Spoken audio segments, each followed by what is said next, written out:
I'm Molly. I'm a process engineer apprentice in chemical development. So at first I was really set on uni and I just wanted to go and get a degree and didn't really know of the apprenticeships out there. Then I started to do a bit more research into them as quite a few of my friends around me were doing them, and when the opportunity came around to get work experience while studying and having my own financial independence, this became a really good opportunity for me and I thought it would be really good for my career development.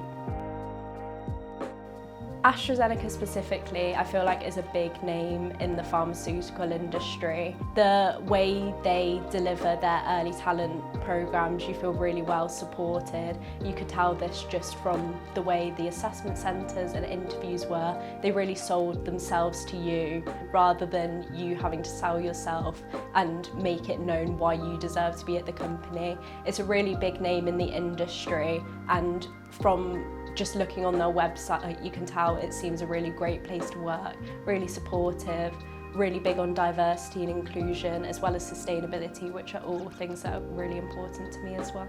My programme's 5 years. It's a bachelor's degree, which is part-time, so it takes a bit longer than usual, but I'm working 4 days a week and I have a study day on a Friday as well. During uni time, I get a bit more time to study during the week if I need it. Then in summer, I can go back to working 5 days a week in sort of a hybrid office and lab environment, depending on what I've got on, which I really enjoy, as it gives me the practical experience that I wouldn't be getting at uni, as well as getting used to the business environment of sitting in an office and working within a team. Compared to most people getting a student loan, I get a lot more money every month, and it means I don't have to ask my parents for money, which is something really important to me. I want to be more independent. I live in a house which I live full-time in. I'm not going back to my parents for holidays, and just being able to know that the work I'm doing deserves an income was something really important to me, and I find it really fulfilling. So compared to my friends at uni, I feel I have a lot more disposable income, so I can actually spend money on things I want rather than things that I just need. And it gives me the freedom to really enjoy my weekends, go on nice trips, buy things when I need them and when I want them as well.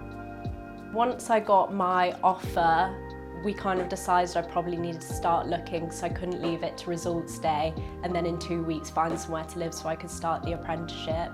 It's a bit overwhelming at first because it's not the same as uni where you have accommodation provided for you and you kind of just pick from what they offer.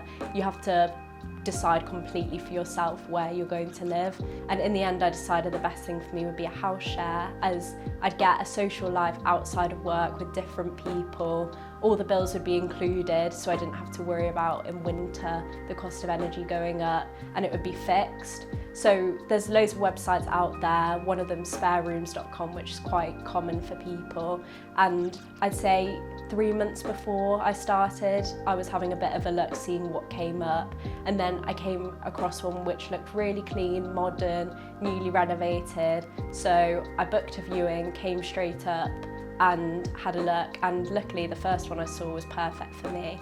But I don't feel like this is always the case, so advice I'd give to other people is probably book a few viewings around the area before, see a few, and then you can pick rather than betting your luck on the first one you see.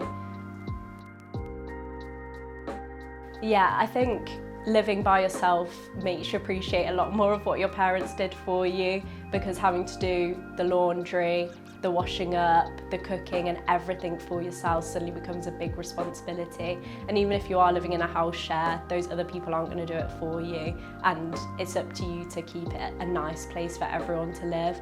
And budgeting definitely is quite difficult because you've got a salary suddenly that you get every month, but you don't know to what extent you can push it.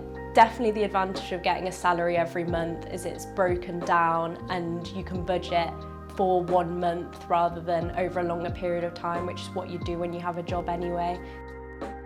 I did feel quite overwhelmed by the relocation process at first, just because I didn't know where to start. So I think having my parents also looking for somewhere for me to live was really helpful, and they had a better idea of what I'd be able to afford, what would suit me for living by myself for the first time. So having them help look was really important, and then also have them come and look at places with me to see if it would be suitable was really helpful as well. I feel like AstraZeneca were really aware of who was relocating, and from after everyone getting their offers, they reached out to all of us, make sure we were all in contact with each other, as well as having other apprentices that had relocated reach out to us. They put on calls, made sure that we got advice from people that had already gone through the experience on what to do, sort of where to live, what situation to put yourself in, which was really helpful.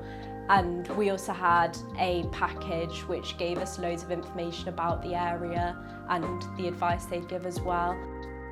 So in the first week we had an induction week where it was purely all the first year apprentices together, getting to know a bit more about the company, and I feel like this was the most vital part for making friends. Like, it wasn't really about learning about the company. I'd say the most important thing we got from that was getting to know people who are in the same situation and on the same site as you as well.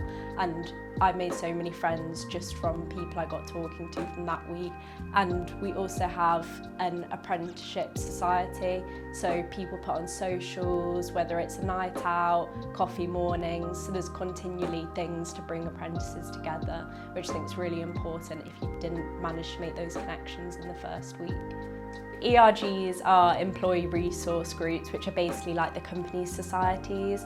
So we have one called AZ Inspire, which is for if you've been at the company for less than 5 years, and they give you really good opportunities like site tours around other places.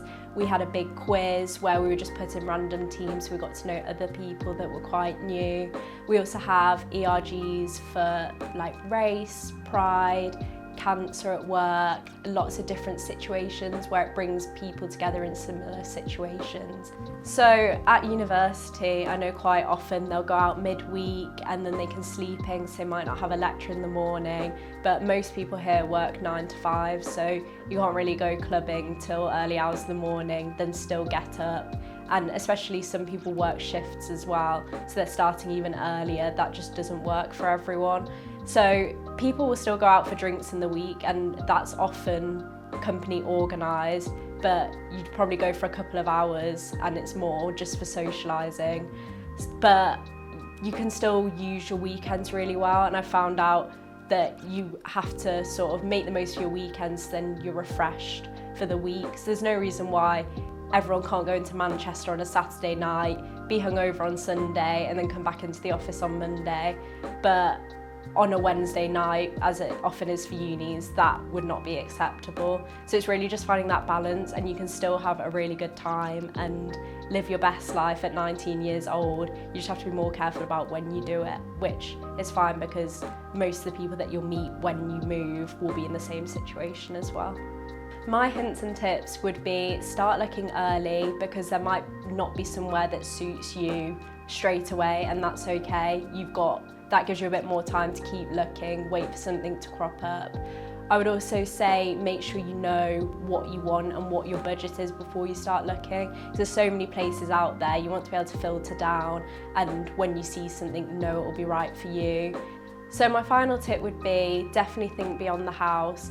Ask your parents what they're worried about and take their advice, because they're going to be the things important to you once you move out and you become an adult. You need to think about transport, how you're going to get to different places, what amenities are around, where's your closest supermarket, how you're going to get to work, how you're going to get to these places, and just think more about the surrounding area, the street you'll be living on, and how safe and accessible it is to other places as well, more than just how nice your room is, because all these things will be really important when you move in, and you don't want to be worrying about it after you've made that final decision.